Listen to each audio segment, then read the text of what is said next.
Во првата половина на ноември ќе биде објавен нов јавен повик за користење финансиски средства од ИПАР-2, соопшти денеска платежната агенција. Информацијата за повикот, според агенцијата, е најава за сите потенцијални апликанти да имаат време да се подготват за поднесување барања. Од денеска на сите земјоделски стопанства и преработувачки капацитети им се дава подготвителен период за прибирање на потребната документација, за изработка на апликации за поднесување барања за добивање финансиска поддршка од ИПАР-2 програмата.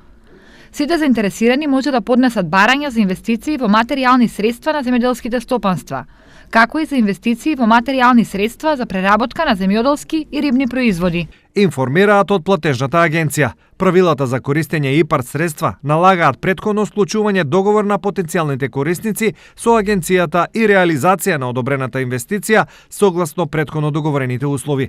Контрола на самото место и спроведувањето на надзорот над договорот извршуваат овластени лица од агенцијата и релевантни институции за управување, спроведување и контрола на ИПАР и Европската унија.